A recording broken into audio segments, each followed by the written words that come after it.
Hello and welcome to my new video. Today in this video, it's once again about the photovoltaic surplus, which I currently have available in crazy amounts, of course. And this video is especially aimed at the group of viewers who can't make good use of this surplus and don't receive any subsidies or compensation for this surplus. Of course, this will include all new owners of photovoltaic systems or operators of photovoltaic island systems, just like I am. I've already made a lot of videos on the topic of photovoltaic, and you know that I have a lot of photovoltaic systems and also quite a few island systems. Especially during the main months, for me that starts around March and goes until October. These systems produce lots of energy, but I can't use it, like in this room where I have an island system. With about 5.5 kilowatt of storage and a roof capacity of around 3 to 3.5 kilowatt of peak, this system basically powers this room in the summer, meaning the lights, the cameras, and that PC over there. But as you can probably imagine, well, that's way too little to use up all the electricity. Well, I've already made a lot of videos about this. For example, you can use the surplus electricity for heating. You can produce hot water.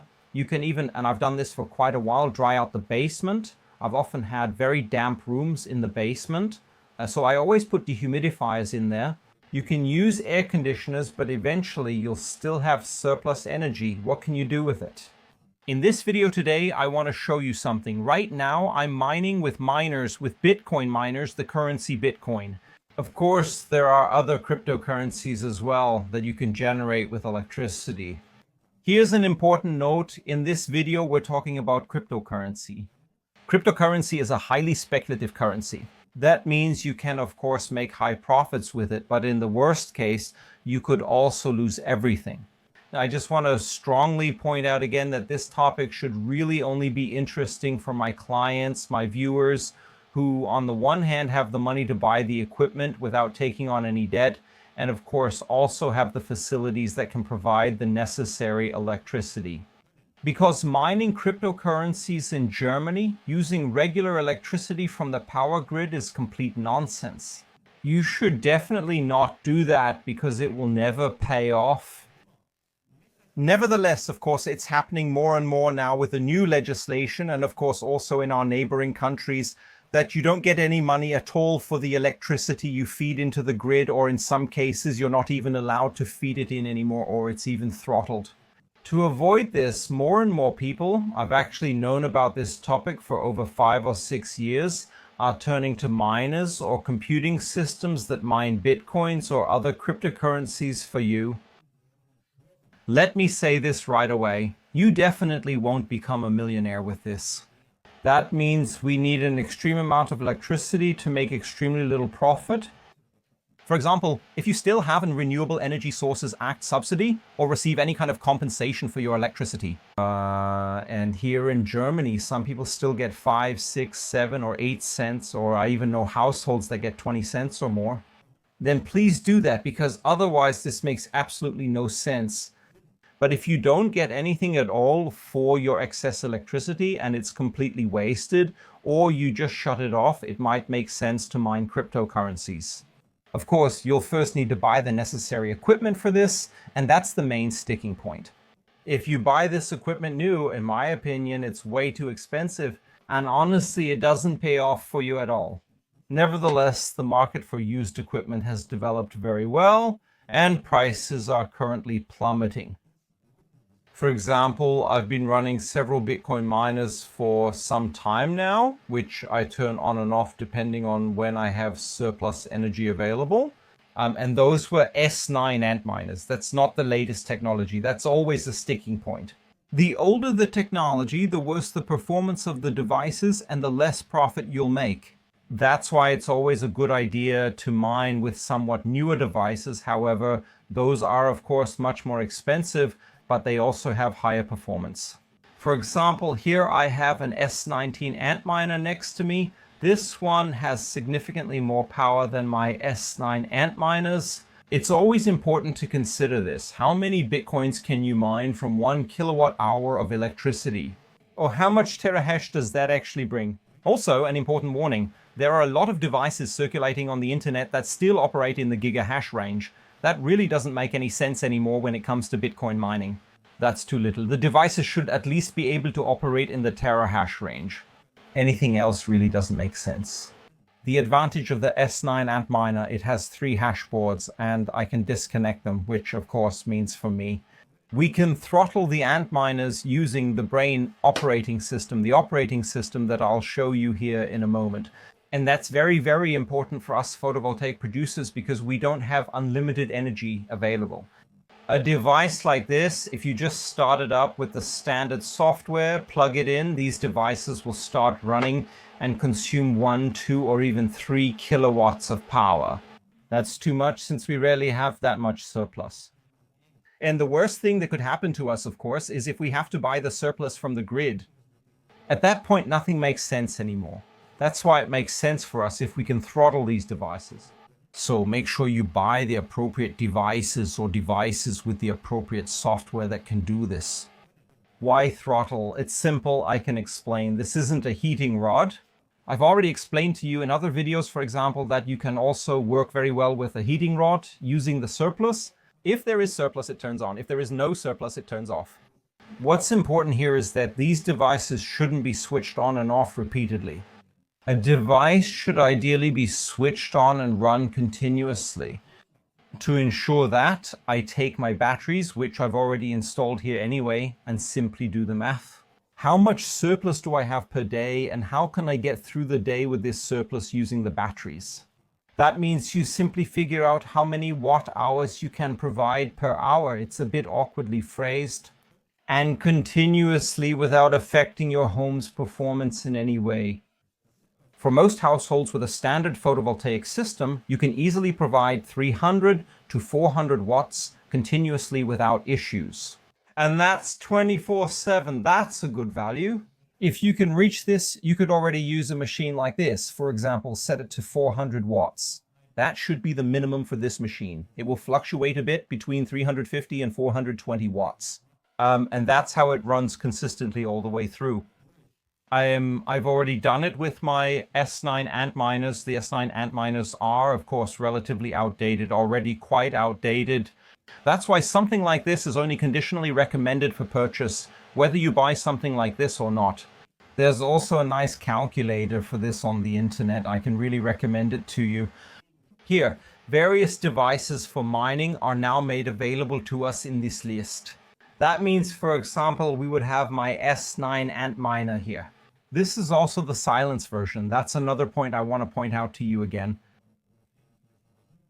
The devices can sometimes get very, very loud. It might make sense here to get the silence version or to retrofit this one to be quieter, or find a location where these devices, let's put it this way, can run undisturbed without bothering anyone.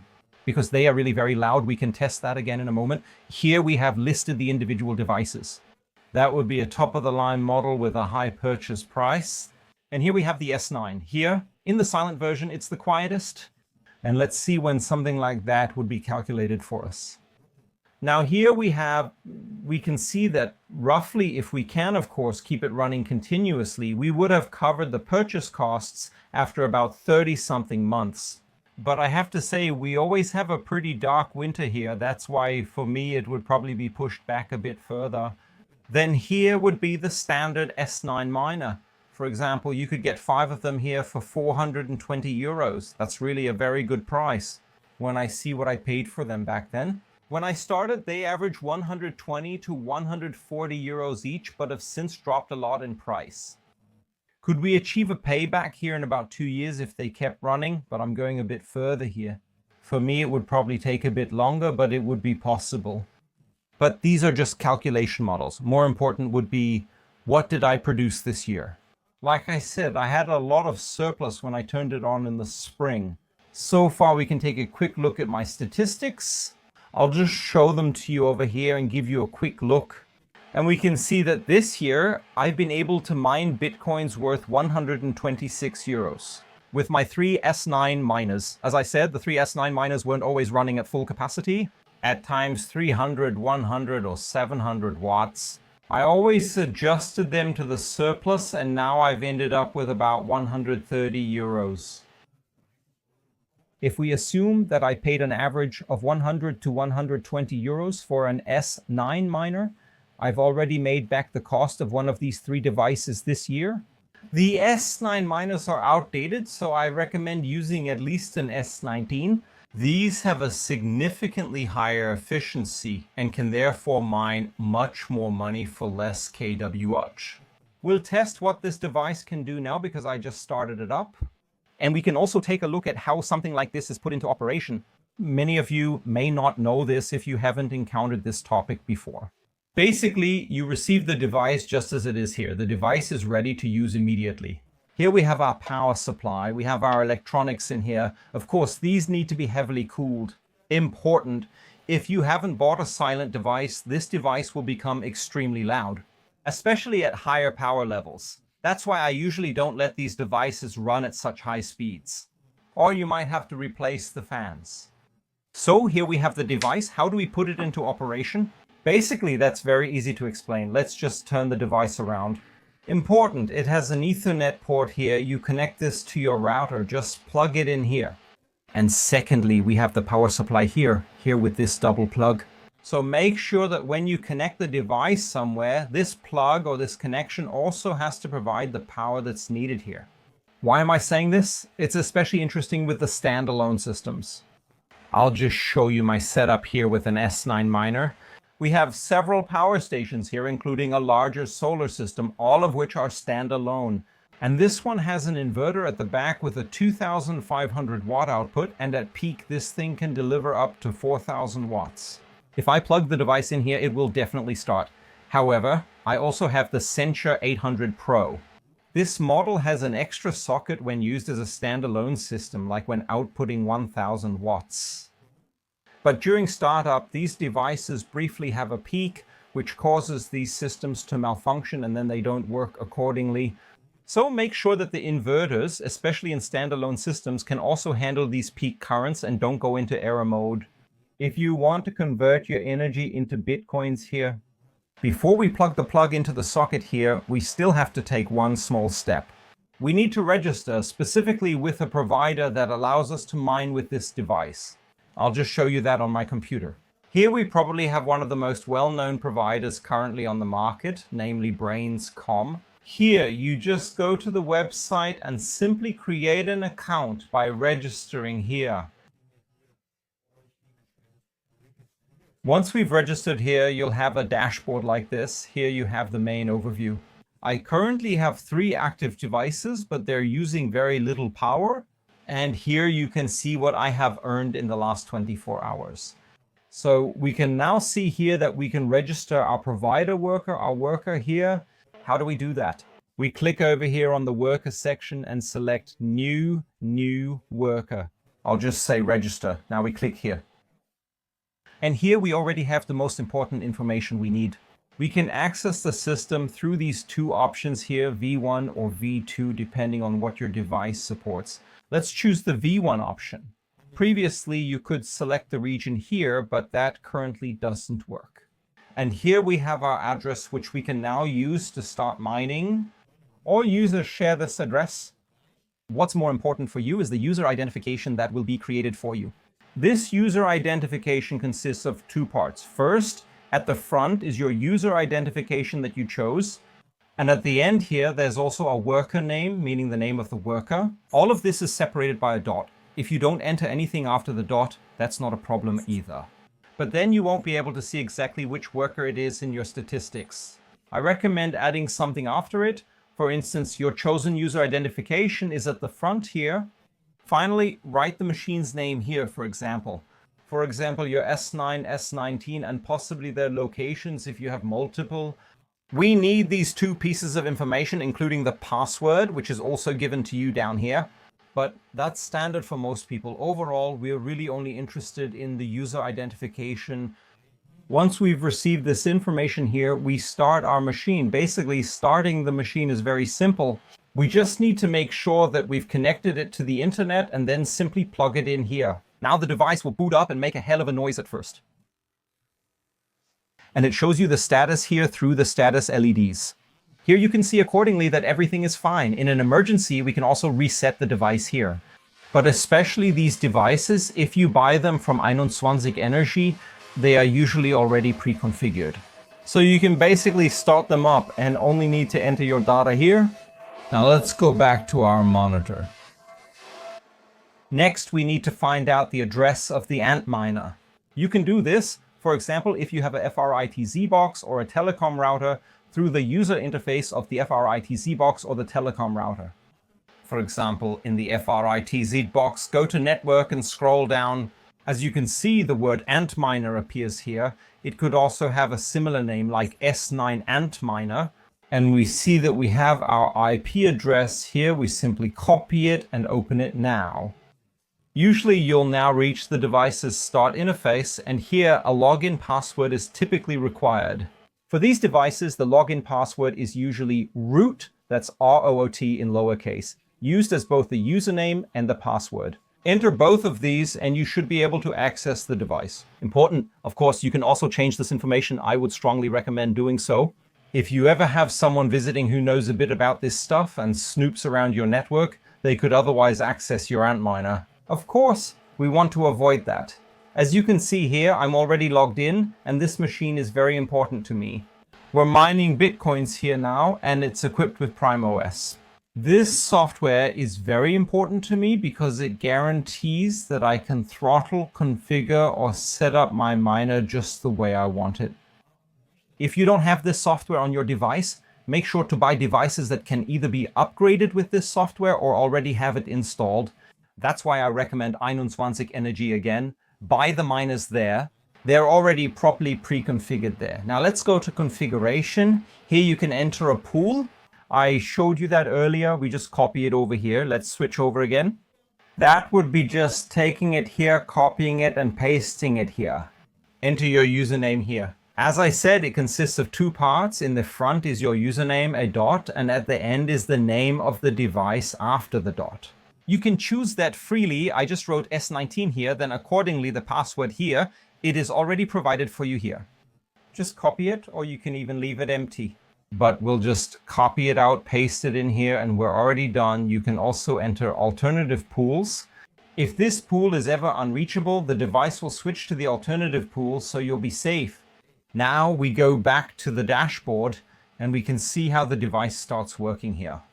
And right now we're achieving 35, almost 35, or a bit more than 35 terahash across the 3 hash ports. Each hash port is doing 12.3 terahash here. Why is the system producing so little? It's simple. I have throttled it. We have a power indicator here.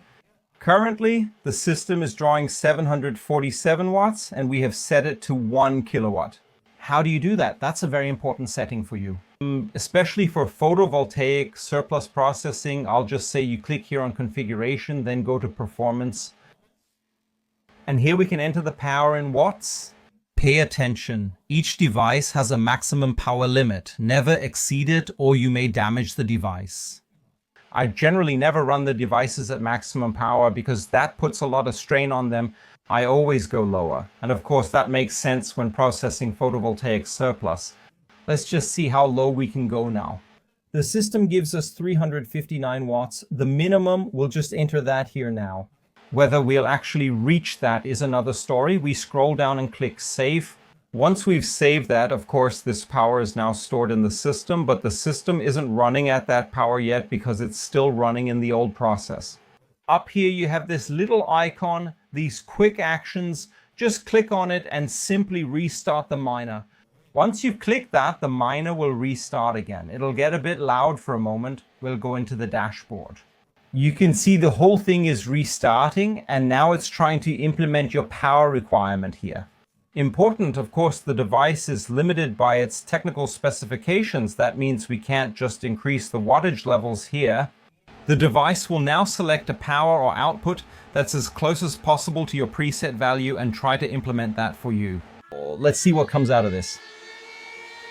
So as you can see, the process can definitely take anywhere from 30 seconds to 2 minutes. And now the device is trying to deliver your requested 359 watts, and it's gradually powering up the boards. Currently, we're drawing 248 watts, and we can see how the power is gradually increasing. We're now a little over 1 terahash and aiming for 2 terahashes. Of course, it takes some time to stabilize. Also important to mention, the longer the device runs undisturbed at a certain performance level, the better the performance gets. Because that's when the whole system really settles in. That means it can still slowly improve even after hours. That's why, as I said, it's also important not to constantly turn these devices on and off. Not to mention that it's not good for the technology either. So we can see the system is starting up. And look at that, we seem to be leveling off at around 250 watts. That would be an excellent value. For example, you could already achieve relatively good performance here, even with very small photovoltaic systems. You can see we've already jumped up to 8 terahash here. That's already a very good value. For this, my Antminer S9 would already have to draw at least 600 watts to achieve this value. Power consumption is 248 watts and performance continues to rise. We're slowly nearing 10 terahash, and I expect at this power use it will stabilize around 10 or 11 terahash. So right now I actually have even more power available, and of course I want to use it up. That's why these 248 watts aren't enough for me now. Let's switch back to performance mode. Don't do this 40 times a day. Just set a sensible value once and let the machine run as long as possible. That's simply the better way to handle it. We're going to performance mode, so I'll enter that as the maximum value. Important, the device will choose a value close to this performance level, and of course the device also has to be able to implement this performance level with the hardware. Power consumption might also be much lower. We save it again and restart the system, then let it run for a while with the new value. Quite a bit of time has passed. You can see the S19 is still running nicely back here and making a lot of noise. This device has now settled at around 800 to 900 watts. Let's take a quick look at the dashboard. Here you can see the dashboard. We can see that we're currently at 861 watts and we've set the power consumption to 1 kilowatt. But that's just a side note. We can see that we're currently at around 37 to 38 terahash. What's interesting to me is this. The efficiency. We have 23 watts per terahash. Let's remember that. I also ran an S9 in parallel. Let's take a look, and here we see an efficiency of about 78 to 80 watts per terahash. For us, that means the S19 is about 3 times more efficient. You could even say it has 3 times the performance of the S9, or is therefore 3 times more efficient and can thus extract more bitcoins from each kilowatt hour. What does that mean for me? Usually I always kept my S9 Antminer running at a certain setting, and that brought me about €1 per day. That means we achieved an efficiency curve of about 2 to 2.7 cents per kWh with the S9 Antminers. Here with the S19, I should now get about 7 to 9, maybe even 10 cents per kW. That means I should be able to generate up to €3 a day with this device. And at least with my settings, we can turn it up even higher.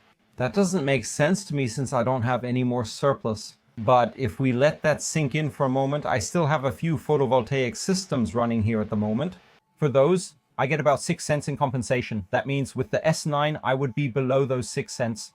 With the S19, I would be well above that. I would basically earn more money if I run the S19 than if I feed into the grid. What does that mean for the conclusion? The fact is it definitely works. What should you keep in mind? Here's what you need to keep in mind.